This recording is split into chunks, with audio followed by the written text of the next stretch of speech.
Hey, what's up guys? Come at you with another video. Today I got college football week 5.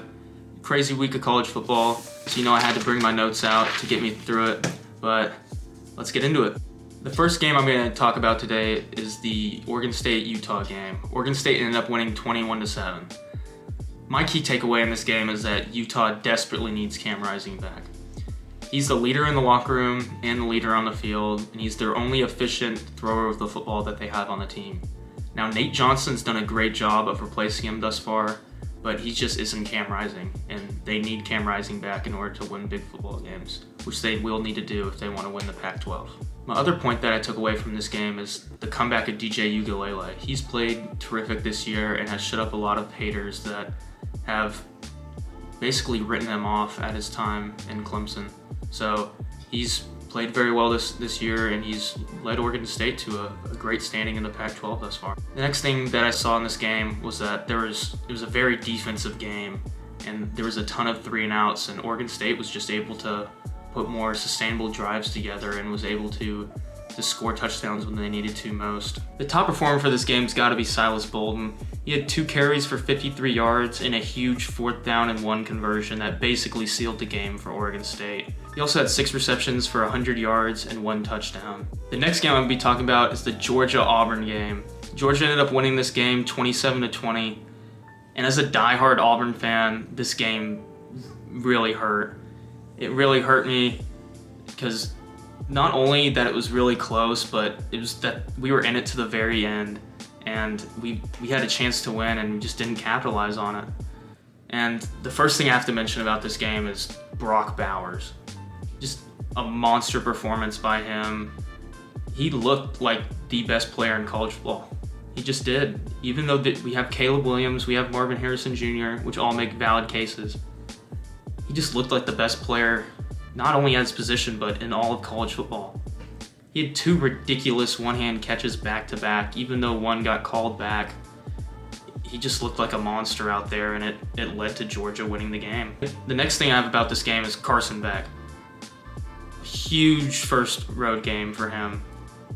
And it wasn't even an easy road game. It was an extremely tough road game where Auburn fans were showing out and making it loud for him and making it extremely difficult, which he didn't look very good in the first half, but he just came out in the second half, guns blazing, and he threw it to Brock Bowers, which who wouldn't?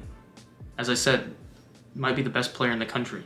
So, looked very good, and great first road game for Carson Beck. I know a lot of people will discredit this win for Georgia, but this was a deadly atmosphere, and it was ecstatic from kickoff to the very end, and can't blame Georgia, even though it was a very close game, that it was tough for them because it's a tough road environment. And it was Carson Beck's first road game, and he won the game. That's all you can ask for him. When it comes to Auburn, the passing game's just horrid. It's not very good at all. And it's not just on Peyton Thorne. It's also on the receivers. There was multiple drops in that game, which they should not have been drops. I wouldn't say they were easy catches, but they were definitely catches that they were supposed to make. And it made the job much harder on Peyton Thorne.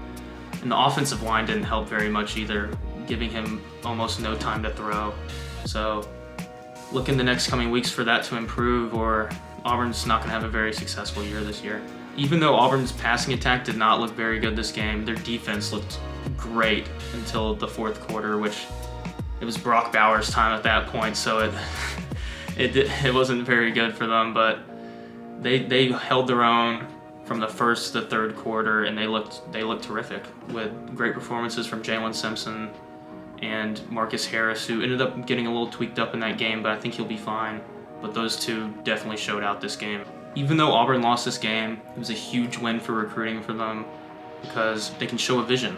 They can let the recruits know that if we had you, we would have won this game.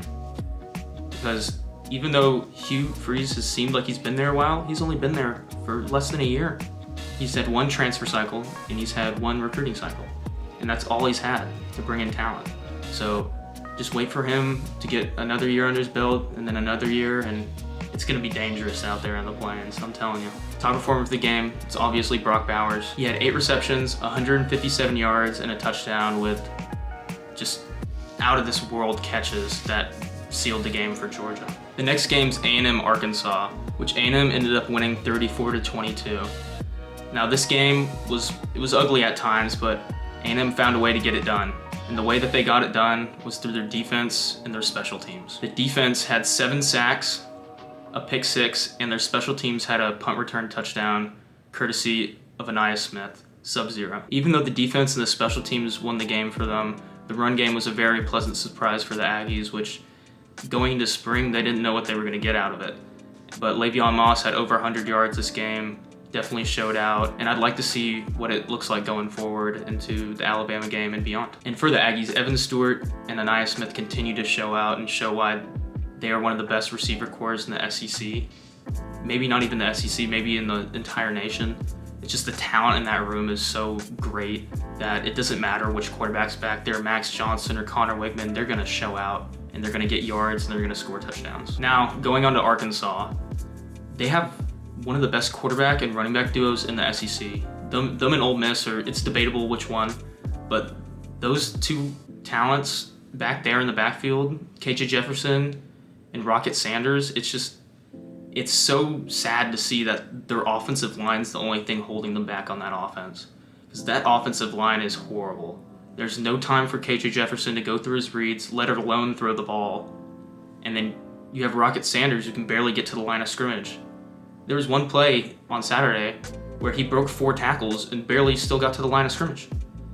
It's ridiculous, and they need to shore that up if they want to go anywhere in the SEC. Even though Arkansas led up 34 points, their defense was not the reason why they lost this game.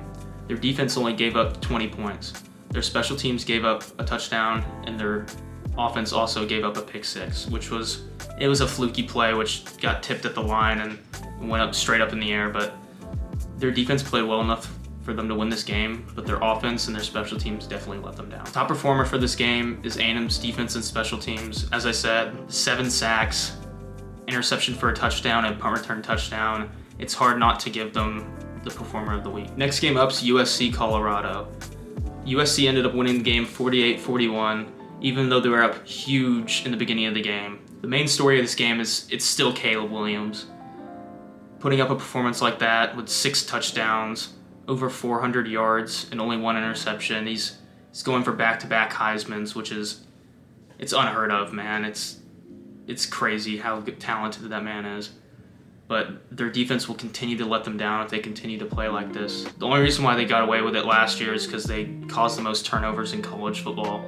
So their defense definitely needs to shore it up if they want to have any chance in the Pac-12. Because if they play Oregon next week, they're going to get slaughtered, which they aren't, but if they play them, they're going to get slaughtered if their defense continues to play like this. Even though Colorado lost this game, and Shador said there's no such thing as moral victories, this is a moral victory for Colorado. They were down tremendous in the beginning of the game, and they fought back, they showed a lot of heart, and they got back into striking distance, but they just weren't able to finish it, man. But they continue to skid. Their schedule will get easier in the immediate future, but in the future there's going to only be tougher games coming. Top performer for this game is Caleb Williams, of course, 6 touchdowns. It's hard to beat that, but defense just can't keep on letting them down. Next game this week is Florida versus Kentucky. Kentucky ended up winning the game 33-14. This was mainly because of Florida's run game. It just wasn't able to get started. Neither Etienne or Montrell Johnson were able to get anything started, which it's highly unusual for them because they are 2 very talented running backs. So to see that not come to fruition was puzzling. And this did not help their pass game in the slightest, especially their downfield pass game. Even though Mertz looked decent, they just weren't able to get the ball down the field. During this game, Kentucky's defense looked great. I personally didn't expect their defense to look this good, especially in the beginning of the year, but they did a great job against the run game, which ended up hurting Florida in the pass game, which made them score only 14 points. Even though this game was at home for Kentucky, which is a big thing, because if it was at Florida, it would be a whole different story. They looked very good in this game, and I can't wait to see what their defense does against Georgia. But the main story of this game has to be Ray Davis's performance.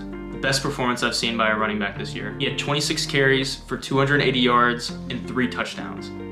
It's just a ridiculous stat line by a running back. It Felt like every play he touched the ball, he was just going to the house. Tremendous game by Ray Davis, and obviously he's going to be the top performer of the game. Even though Kentucky won this game, they still have a massive issue, and that's Devin Leary. He came out in the portal as one of the top-rated quarterbacks in the portal, and he has played abysmal so far. I think he had 96 passing yards this game, which is it's unacceptable. It's unacceptable. And if he plays like that against Georgia, they're going to get slaughtered. The number one team in the country, you can't play like it.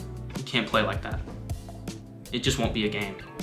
So, needs to improve if they want to have any chance against Georgia. The next game is Kansas versus Texas. Texas ended up winning 40-14 in this game. And my key takeaway for this game is that Kansas desperately missed Jalen Daniels. He's their leader on the field and their leader in the locker room, and they desperately needed in this game if they wanted to win this game.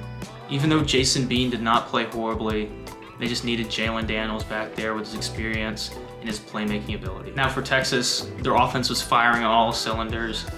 Quinn Ewers was going off, getting it to his receivers, and the run game with Jonathan Brooks was also explosive and looked very good in this game. Another takeaway I had of this game was that Texas Stadium was rocking.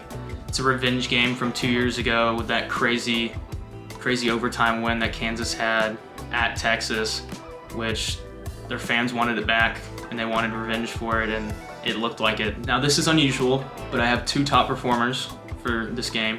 I got Quinn Ewers and I got Jonathan Brooks. Quinn Ewers ended up with over 300 yards passing, a touchdown, 1 interception, and then 2 rushing touchdowns. And Jonathan Brooks ended up with 218 rushing yards and 2 rushing touchdowns. Next up is Baylor versus UCF. Baylor ended up winning this game 36-35 in a crazy comeback victory, which none of us expected. The big thing from this game is the comeback that Baylor made, being down 25 points in the beginning of the fourth quarter, which I saw a stat that ESPN had their probability of losing at 99.9%, and they still came back and won, it's ridiculous. Another thing that I saw in this game was that it was a classic Gus game. Being an Auburn fan, I've seen this for years. Gus is up big in the fourth quarter and he just lets his foot off the gas, and he makes the play calling very conservative to the point where it starts losing you the game.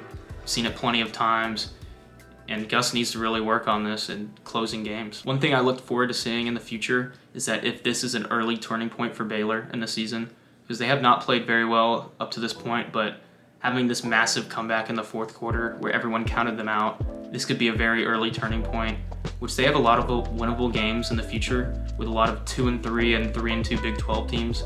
So they could very easily end up with a 7-5 and 8-4 record if this ends up being an early turning point in their season. Top performer for this game was very hard to find, but I'm giving it to Blake Shapen because he was the quarterback and the leader of this team, and he came back from 25 points down in the fourth quarter and had a lot of drives where it was almost stopped, but he ended up getting a third down conversion that kept it going, and he was just a leader, and that's what they needed, that's what they got, that's how they won. The next and craziest game that I have is the LSU-Ole Miss game. Ole Miss ended up winning this game 55-49, and the main takeaway I have from this game is that both teams have no defense. It felt like every minute of the game there was a touchdown for the other team, and it did not look very good. Now, Ole Miss did have some moments at the very end of the game where they caused a turnover, and they did a couple good plays on Jaden Daniels, but in totality, it didn't look very good. The storyline in this game was the battle of the quarterbacks, battle of the two best SEC quarterbacks in my opinion.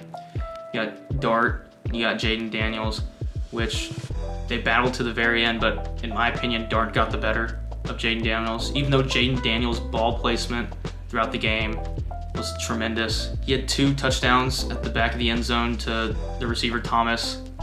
It couldn't have been better. The ball placement could not have been better. But when it all came down to it, at the end of the game, he did not play good. He had a fumble and he had a lot of errant passes that almost led to interceptions. Now Jackson Dart, he also had pretty good ball placement, but his decision making made it for him. He played a very good game, played a very clean game, and that led to them winning the game. Now, even though the main story are the quarterbacks, Judkins had his first big game of the year. He had a lot of okay games with some touchdowns, but this was his first big game where he went over 100 yards this year. I look to see him do it more this year. He's a very talented running back. I think more teams will stop stacking the line of scrimmage and stop stacking the box on him, end up trying to cover their pass game, which leads to more running holes. The top performer I have for this game is Jackson Dart. He had 389 passing yards, 4 passing touchdowns, and 1 rushing touchdown with no picks. Very clean game, top performer of the game. Now the next game we got is the Notre Dame-Duke game. Notre Dame ended up pulling out a very close win, 21-14. The main thing I want to talk about in this game is Riley Leonard. He had a very bad injury at the very end of the game, and I just wanted to say that I'm praying for him, and that I think all of y'all should. Very bad injury. It came out that he won't be out for very long, but it's just an emotional loss for the Duke Blue Devils. He's their best player, he's their leader. He's just a dog, man. He really is. He's a first-round talent, and he was playing okay in that game, but just a bad loss for Duke. Even though that Duke lost this game, it was still a great effort. Notre Dame ended up being the better team in the end, but the home atmosphere for Duke and their effort throughout their game and the heart that they showed, it was awesome. I love seeing Duke doing good because you can just see the benefits that it shows. Their fan base is awesome because they're normally a basketball school, but them being good at football, their fan base is just amazing this year. I can't wait to see what they do in the future. Even though that Notre Dame won this game, Sam Hartman was very underwhelming this game. Even though he's had a tremendous season this year, even being in Heisman debates, he did not look very good in this game. But in the end, Estime came out clutch. The top performer for this game is Audric Estime for the Notre Dame Fighting Irish. 18 carries, 83 yards, and 2 touchdowns, which one of those being extremely clutch touchdown, which saved the game for the Notre Dame Fighting Irish. The last game we're going to talk about today is the South Carolina-Tennessee game, which ended up being Tennessee 41, South Carolina 20. The first thing I want to talk about in this game is Spencer Rattler's ridiculous comments about this being Tennessee's Super Bowl. It was just idiotic, and the only reason why I said it is because they won last year, which it was a crazy game, and they deserved that win, but saying that it was their Super Bowl for you only beating them 1 year, it's just not a good look for Spencer Rattler. It feels like every time he opens his mouth, it's something that makes me not like him even more. So it's just not a good look for him. Next big takeaway from this game is that Rocky Top was rocking. This was a big revenge game for Tennessee based off the result from last year, which I wouldn't say it ruined their season, but it definitely put it to a halt. And they looked to revenge that loss, which they did. And it looked like Spencer Rattler was rocked by the atmosphere, and it kind of took him off guard, which ended up resulting in a win for Tennessee. Even though Tennessee won this game, Milton continues to look underwhelming. Even though he has all the talent in the world, he still has yet to put it together. His decision-making, based off the 2 interceptions and multiple throws, have not looked very good so far this year. And the overall accuracy, he has all the arm talent. He can throw it probably 80 yards, but it doesn't matter if you can't get it to the target. And he has yet to do so far this year, which if he continues to do this, Tennessee will not look very good. The main reason why Tennessee won this game was their run game with Jabari Smalls and right, and their defense. Surprisingly, their defense played very well in this game. They halted a very explosive South Carolina offense with Leggett at receiver and Rattler at quarterback. Also, before I finish this game, I wanted to mention Bro McCoy, who also had a very bad injury during this game. Just want to let him know that I'm praying for him and that all of you should do the same. My top performer for the game is Kamal Hayden.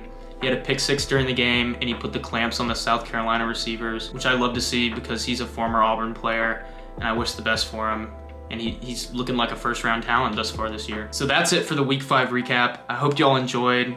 Make sure to subscribe, put post notifications on, and hit the like button for the video. But that's been it for me. I'll see y'all.